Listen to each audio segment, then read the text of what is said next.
Un niño despierta en una habitación de piedra fría. Son las 7 de la mañana del 15 de febrero de 1793, y el invierno, vienes, se cuela por la única ventana del palacio de Hofburg que nunca tiene cortinas. El viento silba entre las rendijas como lamentos de siglos pasados. Tiene 7 años, pero no sabe que es príncipe. No sabe que su padre es el emperador Leopoldo II. No sabe que oficialmente murió cuando era bebé.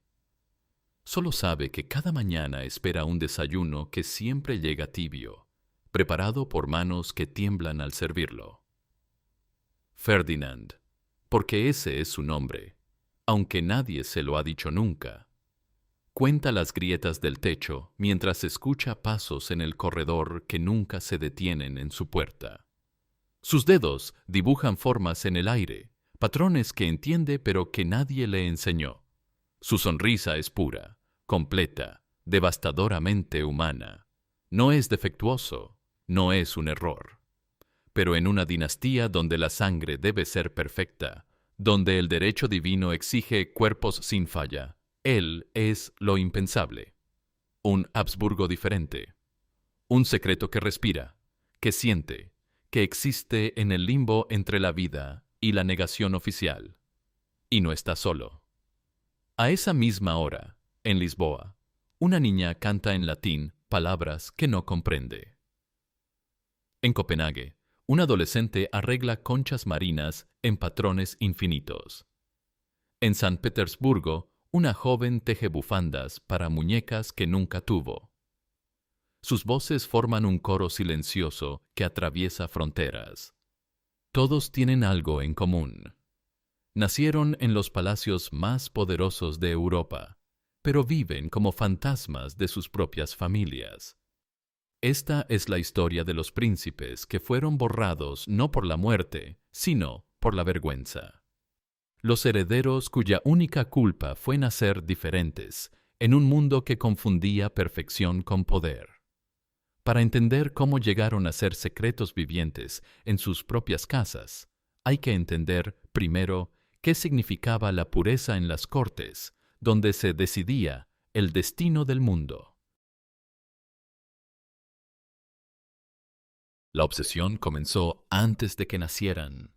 En el siglo XVIII, cuando Ferdinand llegó al mundo, la teoría del derecho divino había alcanzado su apogeo más delirante. Los médicos de corte estudiaban cada rasgo facial de los recién nacidos como si fuesen profetas leyendo entrañas. Los reyes no gobernaban por consenso o conquista. Gobernaban porque Dios los había elegido, y la prueba de esa elección divina estaba en su sangre, una sangre que debía ser pura, noble, sin mácula. Los retratos oficiales se pintaban eliminando cualquier imperfección, cualquier signo de humanidad común. Los matrimonios entre primos hermanos se habían vuelto norma sagrada, un sacramento dinástico que desafiaba las leyes naturales. Los Habsburgo se casaban con Habsburgo, los Borbones con Borbones, los Romanov con sus propios parientes hasta el 4º grado. Los árboles genealógicos parecían laberintos donde los mismos nombres aparecían repetidos en cada rama. Cada unión era un experimento genético disfrazado de diplomacia, cada hijo un dado lanzado contra las leyes de la biología. Los médicos de la época no entendían que la consanguinidad multiplicaba los riesgos como una enfermedad hereditaria del poder mismo. No sabían que cada generación de matrimonios entre familiares aumentaba las probabilidades de condiciones como el síndrome de Down. Solo veían los resultados: bebés que no cumplían las expectativas, niños que crecían diferentes, herederos que amenazaban la narrativa de la superioridad real. Cuando nacía un hijo imperfecto, el dilema era existencial y político a la vez. ¿Cómo podía una familia afirmar que gobierna por mandato celestial si sus propios hijos mostraban las mismas variaciones que cualquier familia campesina? ¿Cómo sostener la teoría de la sangre superior cuando esa sangre producía lo que ellos consideraban imperfección? Era la contradicción suprema del poder absoluto enfrentándose a la realidad biológica. La respuesta fue sistemática, calculada y brutal.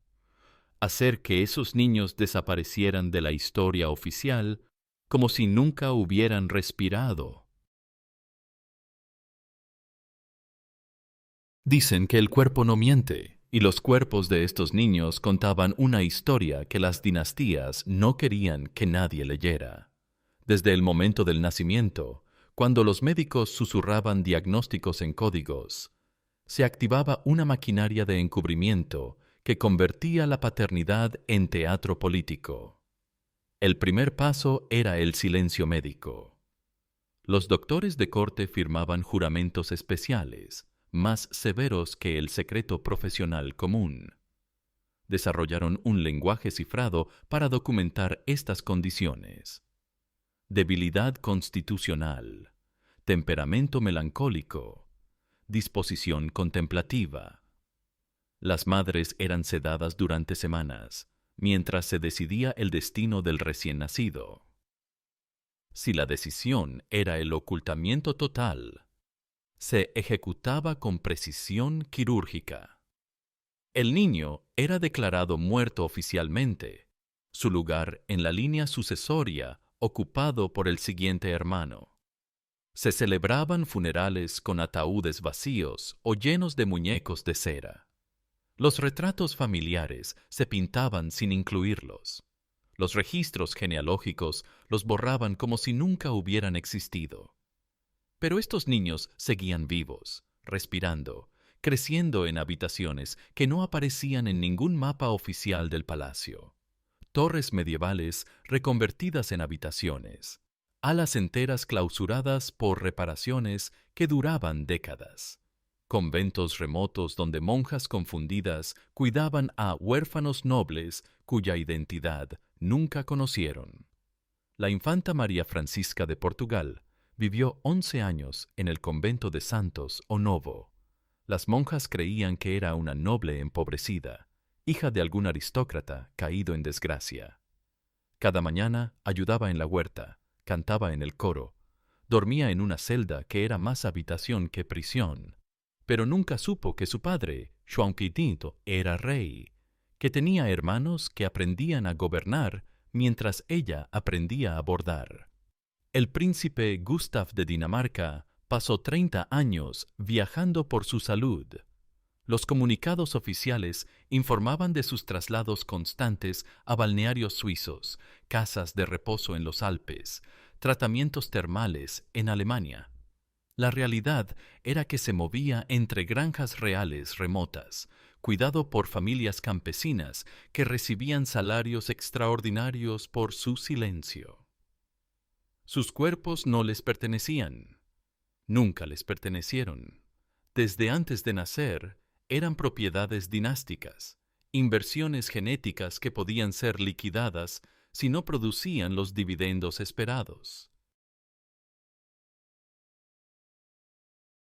Pero en esas habitaciones olvidadas, donde el tiempo se movía como miel espesa y los días se medían por cambios de luz en ventanas solitarias, algo inesperado florecía. Los cuidadores que trabajaban con estos niños describían una capacidad extraordinaria para la alegría, una ausencia total de pretensiones, un amor que no conocía condiciones ni cálculos políticos. Era como si el aislamiento hubiera destilado en ellos la esencia más pura de la humanidad. Ferdinand de Habsburgo desarrolló una obsesión por las formas geométricas que rayaba en lo místico. Cada mañana, después del desayuno frío, ordenaba los pocos objetos de su habitación en patrones complejos: zapatos, libros, platos, cucharas. Sus cuidadores encontraron cuadernos llenos de dibujos de estas formaciones, mandalas inconscientes que revelaban una mente que encontraba orden y belleza donde otros solo veían caos. Sus dedos trazaban en el aire matemáticas que los sabios de la corte no habrían comprendido. En su diario secreto, conservado en los archivos de Viena como testimonio de una ternura prohibida, una de sus nodrizas escribió: «El pequeño príncipe ve cosas que nosotros no vemos. Ayer me mostró cómo las sombras de la ventana forman flores al mediodía. Lloré toda la noche, pensando que vive más belleza en un día suyo que en toda mi vida». Cada página de ese diario es un acto de resistencia contra el olvido sistemático. La gran duquesa anónima de Rusia pasó 16 años en el ala este del Palacio de Alejandro, una existencia fantasmal, documentada solo en números. Los registros muestran pagos constantes a sirvientes especializados, pero nunca mencionan su nombre.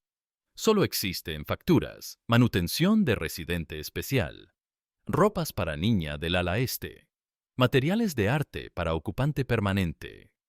Se volvió experta en crear mosaicos con vidrios de colores rotos, transformando desechos en ventanas de luz, que colgaba de su única ventana como oraciones silenciosas dirigidas a un mundo que nunca la vería. Cuando murió en 1898, se encontraron cientos de estas obras. Cada una era una ventana al alma de alguien que vivió toda su vida sin ser vista, que creó belleza que nadie más contemplaría, que amó un mundo que la había negado desde el primer aliento. Los cuidadores desarrollaban vínculos profundos con estos niños ocultos. Muchos permanecían décadas en sus puestos, rechazando ascensos que los alejarían de sus protegidos. Las cartas entre nodrizas revelan una comunidad secreta de mujeres que se consideraban las verdaderas madres de estos príncipes sin reino. Una cocinera del palacio danés escribió a su hermana: «No puedo contarte su nombre, pero cada tarta que hago la preparo pensando en él. Aplaude cuando le llevo mermelada de frambuesa». En 40 años de servicio real, es la primera vez que veo gratitud pura. Los otros príncipes esperan excelencia. Él celebra cada migaja como un milagro. Mientras estos niños crecían en sus mundos reducidos, midiendo el tiempo por el ritmo de campanadas lejanas que marcaban horas de una vida que no era la suya, sus hermanos normales aprendían las artes del poder. Estudiaban latín, diplomacia, estrategia militar. Memorizaban genealogías que omitían a sus hermanos ocultos, como si fueran ramas cortadas del árbol familiar. Se preparaban para gobernar imperios construidos sobre la mentira de su superioridad genética, una mentira que sus propios hermanos desmentían con cada respiración. La ironía era devastadora y sistemática, como una enfermedad hereditaria del alma. Los príncipes que heredarían tronos desarrollaban las deformaciones típicas del poder: crueldad calculada, paranoia sistemática, incapacidad para el amor desinteresado. Mientras tanto, los hermanos ocultos conservaban una humanidad que sus familias habían sacrificado generaciones atrás en el altar de la ambición política. Ellos eran los verdaderos nobles, los únicos que conocían la nobleza del corazón en palacios donde solo se cultivaba la nobleza de la sangre. Los emperadores y reyes vivían atormentados por la decisión, atrapados entre el amor paternal instintivo y las exigencias implacables del protocolo dinástico. Las memorias privadas de Leopoldo II revelan noches de insomnio, visitas secretas a la torre donde vivía Ferdinand, caminatas nocturnas por corredores que oficialmente no conducían a ningún lugar. «Mi hijo menor me ama más que todos los otros juntos», escribió con letra temblorosa. «No entiende de poder, de herencias, de responsabilidades dinásticas. Solo sabe que soy su padre, y por eso mismo nunca podrá hacerlo públicamente». Las madres sufrían destinos aún más crueles, condenadas a fingir que habían perdido hijos que seguían respirando a metros de distancia. Catherine Dolgoruki amante de Alejandro II, dio a luz a una hija con síndrome de Down que fue inmediatamente adoptada por una familia de campesinos ricos. Durante años, Catherine enviaba regalos anónimos, cartas sin firmar, pagaba la educación de la niña desde la distancia. Murió sin haber vuelto a abrazarla, llevándose el secreto de la maternidad negada como una herida que nunca cerró. No era crueldad individual, era crueldad sistémica. Un aparato de poder que había aprendido a convertir el amor paternal en cálculo político que medía el valor humano en términos de utilidad dinástica. Ya no eran familias, ya no eran hogares, solo eran fábricas de legitimidad donde cada miembro tenía una función específica y los que no cumplían esa función simplemente dejaban de existir. En 1834, el último de estos niños conocidos murió en circunstancias que resumen toda la tragedia de sus vidas ocultas como un epitafio escrito en silencio. La gran duquesa, sin nombre de Rusia, falleció a los 16 años, en su habitación del ala este del Palacio de Alejandro, rodeada por cientos de mosaicos de vidrio que había creado en completo aislamiento.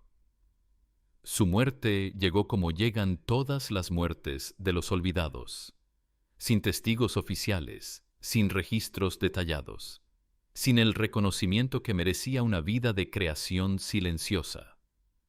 Su funeral fue tan secreto como su vida, una ceremonia de sombras en un mundo acostumbrado a la luz de los reflectores.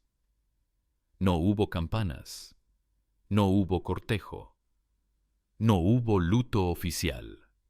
Solo un ataúd pequeño llevado al cementerio por sirvientes que habían firmado nuevos juramentos de silencio. Su tumba no tiene nombre, solo una fecha y una rosa tallada en mármol, como único testimonio de que alguien había amado a la difunta lo suficiente para honrarla con una flor eterna. Pero cuando los revolucionarios tomaron el palacio en 1917, arrastrando consigo el viento de cambio que barría siglos de secretos, encontraron su habitación intacta. Las paredes estaban cubiertas por sus mosaicos, ventanas de vidrio de colores que transformaban la luz del día en arco iris. En el centro de la habitación había una nota, escrita con caligrafía infantil, pero palabras de sabia. Para quien venga después de mí, he sido feliz. Esa frase, conservada en los archivos de San Petersburgo como un tesoro más valioso que las joyas de los zares, contiene la tragedia más profunda de esta historia. Una niña que vivió 16 años negada, oculta, borrada de la historia oficial, pero que encontró la manera de ser feliz creando belleza que nadie vería, amor que nadie reconocería, humanidad que nadie validaría. Su felicidad fue un acto de resistencia contra el olvido, una victoria personal en medio de la derrota sistemática. Los últimos testimonios de estos niños aparecen en testamentos de sus cuidadores, nodrizas ancianas que legaron dibujos, cartas, objetos personales de príncipes que oficialmente nunca existieron. Monjes que conservaron esculturas de arena, jardines plantados en macetas, canciones inventadas por niños que no sabían que eran composiciones reales. Una institutriz inglesa, en su lecho de muerte en 1889, confesó haber cuidado durante 15 años a un niño especial en Windsor. En su testamento legó una caja con cientos de dibujos de soldaditos de plomo, cada uno meticulosamente coloreado, cada uno firmado con una E que nadie supo interpretar hasta décadas después. Eduardo, un príncipe que existió solo en los corazones de quienes lo amaron en secreto. Esta es la historia de los príncipes que nunca fueron coronados. de las princesas que nunca bailaron en bailes reales, de los herederos cuya única herencia fue el olvido sistemático de quienes debían amarlos incondicionalmente. No fueron víctimas de guerras ni revoluciones. No cayeron bajo espadas enemigas, ni por conspiraciones palaciegas. Fueron víctimas de un sistema que confundía perfección con humanidad, que sacrificaba el amor en nombre del poder, que prefería la mentira brillante a la verdad imperfecta. Sus vidas nos enseñan que la verdadera nobleza no reside en los títulos ni en la sangre, sino en la capacidad de encontrar alegría en la simplicidad, de crear belleza sin expectativa de reconocimiento, de amar sin condiciones en un mundo que solo ama con cálculo. Ellos fueron los únicos habitantes genuinamente nobles de palacios llenos de cortesanos que habían olvidado qué significaba ser humano. En sus habitaciones olvidadas floreció una aristocracia del espíritu que ninguna genealogía podría documentar. Ferdinand de Habsburgo no fue un error genético destinado al ocultamiento. Fue un príncipe que conocía la felicidad que su padre nunca encontraría en todos sus territorios. La infanta María Francisca no fue una vergüenza dinástica que había que silenciar. Fue una niña que aprendió a ver santidad en las tareas más simples. La gran duquesa, sin nombre, no fue un fracaso real que había que borrar. Fue una artista que transformó su prisión en catedral de luz, su soledad en compañía de los colores.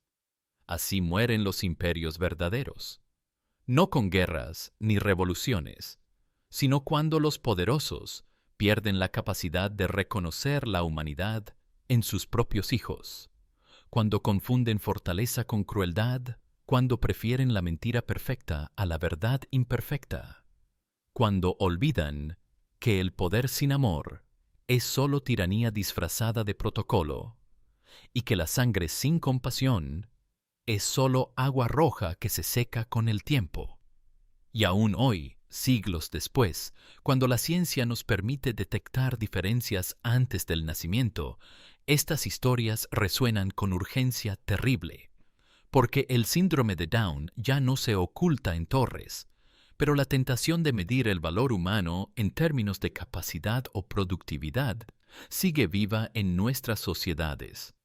Cada vez que consideramos que vidas merecen ser vividas, cada vez que preferimos la imagen a la realidad, cada vez que sacrificamos el amor en nombre de expectativas sociales, repetimos el mismo error que cometieron esos emperadores que creían gobernar por derecho divino.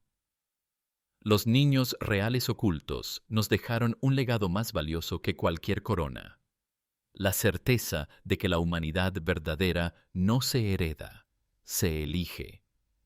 Y ellos la eligieron cada día, en habitaciones donde nadie los vio, creando belleza que nadie aplaudió, siendo felices cuando nadie se lo permitía.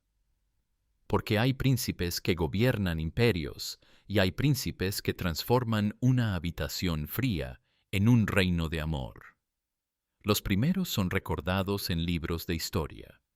Los segundos viven para siempre en las obras de arte que crearon con vidrios rotos, en las canciones que inventaron para nadie, en la sonrisa pura que regalaron a cuidadores que nunca olvidarían su luz. Si esta historia te ha conmovido, compártela. No para señalar la crueldad del pasado, sino para reconocer la humanidad del presente, para recordar que cada niño que nace diferente no es un error que ocultar, sino un maestro que puede enseñarnos qué significa amar sin condiciones en un mundo obsesionado con la perfección.